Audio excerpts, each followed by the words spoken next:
Oh, thank you. Thanks, Pat. That was nice and short. Thanks. I'm hands up if you're excited to be here. Oh wow, I'm really excited to be here. Um, but I'm going to give you a talk that I always swore I wouldn't give. Okay, I swore I'd never stand in a room and do this. Okay. And I'm not going to blame our lovely colleagues at the UNESCO Centre. They didn't ask me to do this, but when they approached and said they were going to have this conference and would I be interested in speaking, I was, of course, delighted. I have a long-standing relationship with them. They do wonderful work, and I was really honoured. But I decided I would give them this title, and I think I told you this. I'm going to give this title months ago because it's going to force me to think, to read, and to write about this, even though I swore I wouldn't do it.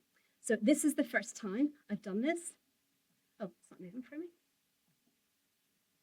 I'm doing the button, I promise. Try now.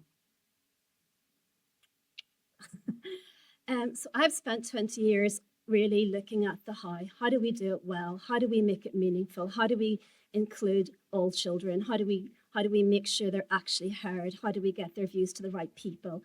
You know, that's the work I've done and you have done in this room.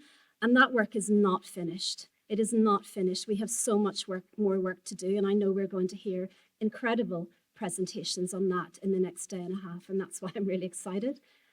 But having done that for 20 years, I've decided to do something different today. What I didn't focus on before was the why, never the why. And I used to actually sometimes get, a little frustrated when people ask me, why should we do this? Because my response, one of the most quoted lines from the article that Pat mentioned, is it's not the gift of adults, it's the right of the child. And if you see it as a human rights requirement, you don't have to justify it. It's justification enough. And that was always, if you've heard me talk before, you'll have heard me say that. And it was in ways, throwing it back at people. It doesn't need justified. And I would say it doesn't need justified any more than the child's right not to be subjected to torture. It's a human right. Get on with it would have been my message. And it's still my message at some level. But I started to think in some ways then, maybe about 6-7 years ago, this why again, was it my why or the high why? Was I actually being, I'm a lawyer. A lot of people don't know that, but I in fact am. I don't often advertise it for obvious reasons, but it is, it was a legal response, and the lawyer's still in me. And of course, the other part of my work is about legal incorporation of the convention. And I believe that it should be in law. And we see it in law. It does make a difference. Look at Scotland, where it kind of woke up to child participation as soon as the law came in, saying it had to happen.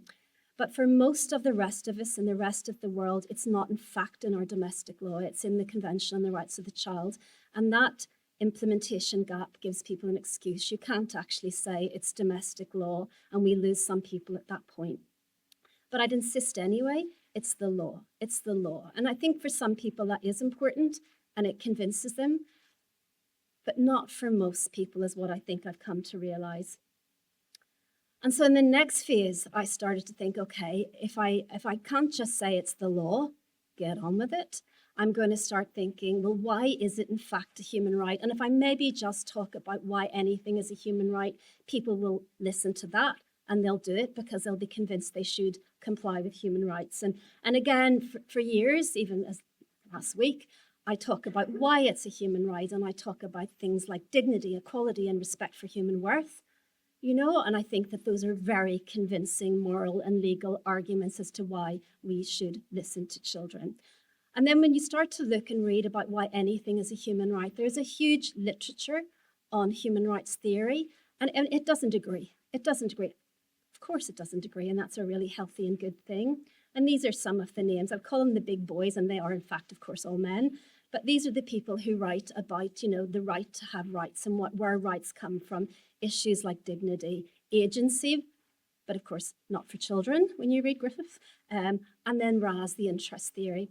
And I don't know how much you know about the underpinnings of human rights and children's human rights, but for years there was a debate about whether children could in fact be rights holders. Should children have rights? Can children have rights? And in some ways, some years ago, children were used as a test case for human rights by Professor Neil McCormick in the University of Edinburgh. And he wrote a really, really important article that concluded that children could have rights if we understand rights as coming from what they call interest theory, which is largely propounded by Joseph Raz. Why does this matter? I went back to Raz, okay, to look at, why this right. So not why can children have rights generally, but why would they have the right to be heard? Why does it really matter to children? And this is our test. This is Joseph Raz's test for the interest theory of rights. And I have read and taught that for many, many years. And when I was preparing and thinking for this talk, it stopped me dead in my tracks in some ways. My good friend and colleague, Professor John Tobin at the University of Melbourne, he has this lovely little formula for rights, which is, interest plus obligation equals rights. If you have a sufficient interest, it puts someone else under an obligation and you have a right. And then I started thinking about it, because to me, it's obvious that children have a sufficiency of interest in being heard and shaping their own lives. We're in a room where we all agree this, okay? I'm not trying to convince you. But I started thinking about how the people that aren't yet convinced would look at this. Do you think they think children have a sufficiency of interest in this? And I think a lot of them don't. And the way they would come at it is think first, this sufficiency of interest. They would think, well, adults can do that. Adults know best. Adults can make these decisions. So as long as adults are making good decisions, do we really need to talk to children? That's one. But the second thing, and this is really where my talk is going to go, is the convincing of adults. And there are many adults who are not convinced. We all know that, yeah, don't we? We all agree. They're not this room. You are not typical, Many adults in the professions and places that children live and exist are not convinced by this, do not see the need. So they would not accept the sufficiency of interest in this particular important human right, okay? Oh, there's Emmett. Hi. So this is my current twin track, where I've been, having done all of the Lundy model, meaningful participation, I've been doing two things, and you might have heard me do this one. One of it is really to tackle the myths of child participation, and they are almost all competency-based. They're almost all coming from the perspective that children are too young, too vulnerable, the issue's too sensitive, it would take too much time, adults know best. They're all there. We hear them all the time in our work, and I've done quite a lot of thinking and writing and talking about that. But that's not what I'm talking about. I'm going to get to what I'm talking to you about today. I've done a U-turn. And a year ago, again, thinking about this, I decided I'm going to look at the evidence of the impact of child participation. So what do we know? And I know that in this room we know a lot, okay? And there are all sorts of claims, but it was actually really great to hear the minister. I mean, Ireland is really at the forefront of this worldwide, and it's amazing to hear a minister stand and give those reasons why we should listen to children and young people. It's not typical, and it was really reassuring because of the work that has gone on here and to get that recognition. This doesn't come from Ireland. I'm not going to tell you where it comes from, and it's a really, really good statement from a government about why we should engage with children and young people. And I bet you there's nothing on that list that you would disagree with. Yeah? But it's very general and it's quite broad. And I'm not sure who it convinces. But also, in this process in the year, I have, with a wonderful researcher, Lotta Conning at UCC, we have been gathering everything we can find. And if you have things, please give them to us on what difference it makes. And we've been doing it by theme. Education, health, sport. We've been doing it by young children, children with disabilities, and we've been trying to gather all the research that actually documents the difference that child participation makes to children, to adults, to policy, to practice. And I have to say, no, go back. Well, I was told not to go back, sorry. It's not as good as we want it to be. I wish it were, but it's not as good as we want it to be. And that's a bit heart-wrenching for me. You'd want it to be so strong that we can stand in front of people and say, here's the evidence, but it's not as good as we claim sometimes, and it's not as good as it should be. There are two areas where I feel there is strong evidence. It's still not as good as it should be, and the first one is education. And I think in education, the evidence is stronger because I think there's very strong educational research across the world. There's a lot of interest in the concept of student voice. It might not come at it the way I come at it from a child rights perspective, but we have big studies, we've diverse studies, and they show a lot. So this is a little infographic that was put together by the Scottish Commissioner for Children and Young People. I'm working with her at the minute on trying to embed a better approach to student voice in Scottish educational decision making. And we collated all of the evidence, and I put together these headings. And we have legal arguments, we have moral arguments, I've made them both already. We have democratic arguments. You cannot have democratic education if you don't engage with children in it. It's a cornerstone. But what I was looking at really then is the other evidence and what actually matters in education systems. So at some level, of course, they want to obey the law. They want to do the right thing. They want their skills to be democratic. But what motivates educators primarily are not those things. What matters to them is that children turn up, that they attend, that they engage, that they do well, they attain. Those are the things that are the motivators. And actually, when you go looking, you can find evidence that connects meaningful child participation, children feeling heard, to everything here. Not always as strongly as we would want, but there is evidence for all of those things. So I wrote a blog, you can find it, called Why We Really, Really Need to Listen to Children in Education, and it summarizes the arguments there. So that's one part of it. The second area, which I felt was quite strong, was in family law. And there's some wonderful researchers, primarily in Australia, they are them, the first two, in fact, connecting the fact that whenever children, and let's face it, in most societies, like half of our children will be affected by separation and divorce, and we need to do well by those children, and there's lots of evidence showing that the children who feel that they are heard and consulted in these processes when their parents are separating do so much better because they've been heard. The study at the bottom is from Norway. And I think it's the kind of study we need everywhere for everything in child participation. I mean, they had the money. Is anybody from Norway? They're very rich. They have money. Gas. So I don't know. I mean, they have good funding. They have a lovely longitudinal study, and it really shows really robust evidence that children who feel that they were heard in these processes have better mental health outcomes, and crucially, they have better relationships with both parents. Yeah. And what do parents want when they're separating and divorced? They want both those things. So the more evidence that we have of those things, the more we make the case that this should happen. So you get my theme. And so it's taken me to this point of thinking, in spite of all my past statements, that we do have to think about the decision makers' why. The duty bearers, the people we're trying to convince.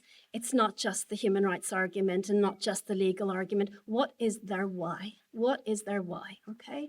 And I had the opportunity recently, I'm in a project, which is unusual for me, but really interesting, with the English Football Association, okay? Because I feel very strongly about grassroots football and coaching and some of the experiences of children, and they do too. And I'm sure you know where this is, do you? This was my office one day, it's Wembley, and this is where we met. And I asked the FA staff, and they were from all over the FA, from refereeing to volunteering to people organising the UEFA, what is your why? What is your why for this, And that was really interesting because, of course, an entry point why is often child protection. To me, it's often what leads into good child participation work because there's a crisis and a scandal. And in every one of those across the world, we know children will report that they were not heard, okay? So obviously the FA has had its own issues. So one of the whys is to keep children safe from harm. And every single person in this room knows we cannot keep children safe from harm if we do not hear them.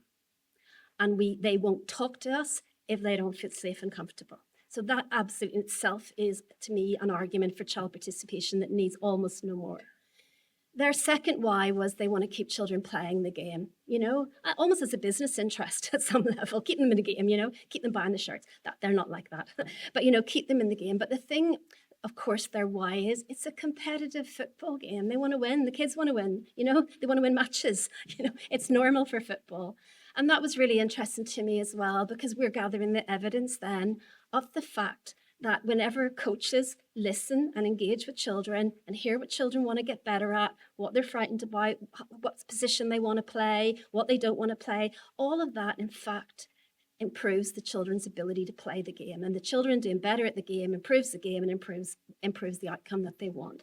So I appreciate I'm standing here only because I know you're like the most friendly crowd I will ever have, and say it sounds in some ways instrumental and functional. So it's maybe controversial to some of you that I'm even here doing this, but I'll tell you where it comes from. It is in some ways, why oh why?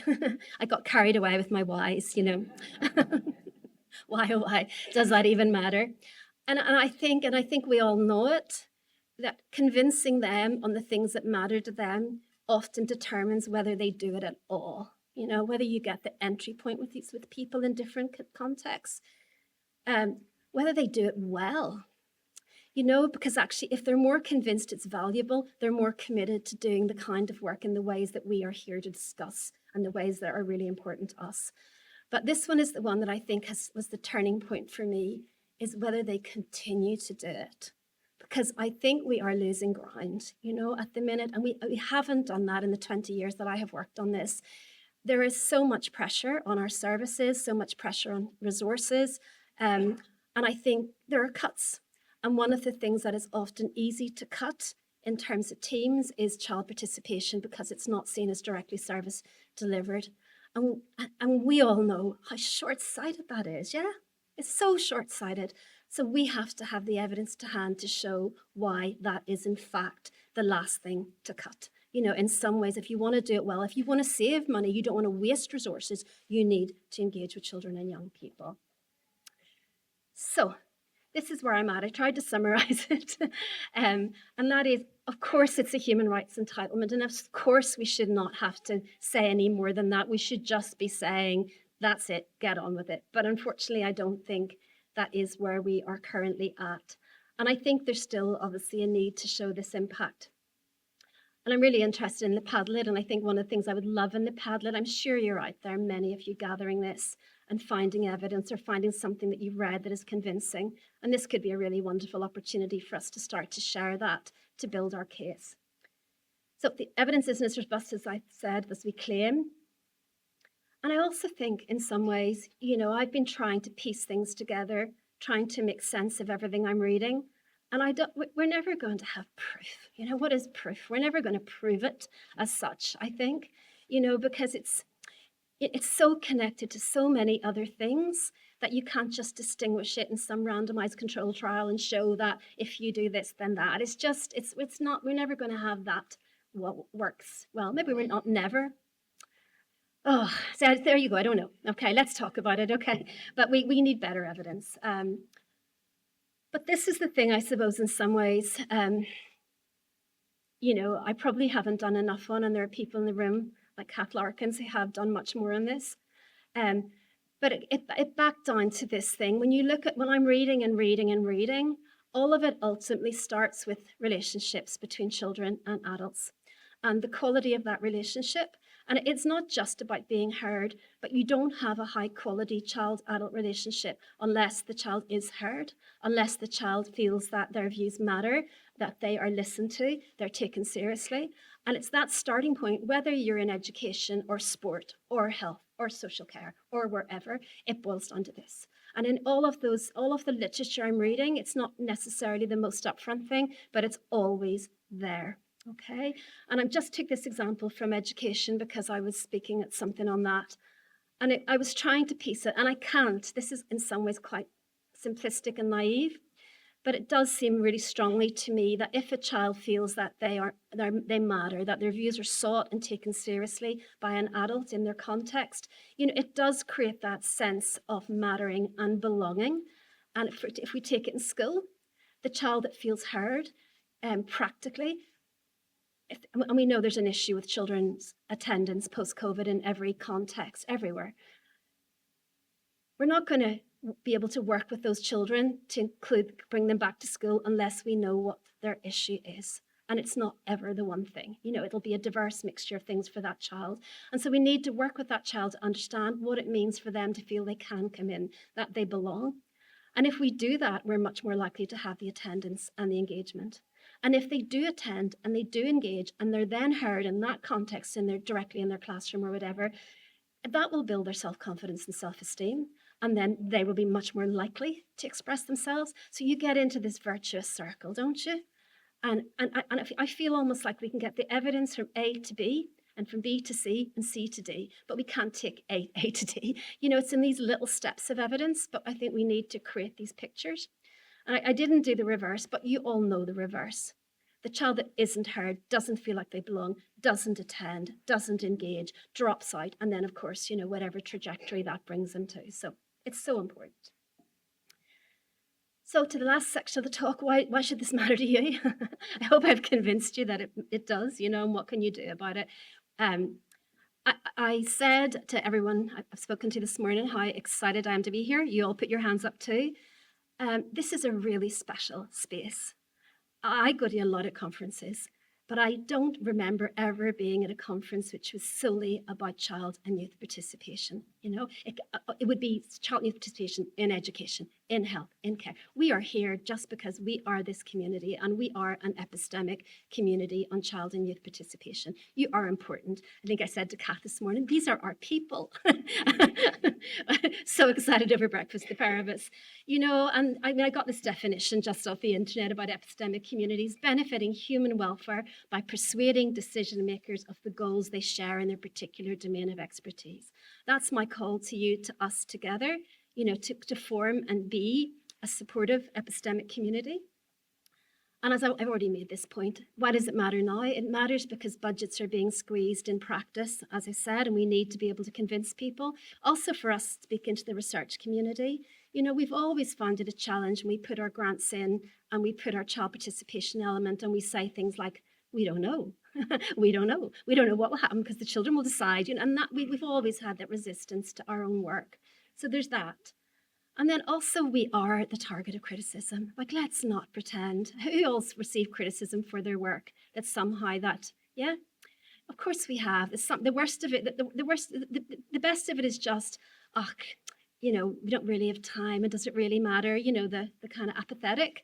But the worst of it is that we're woke, that we're manipulative, that we're youth washing. All of these things are out there, that we are being called these things.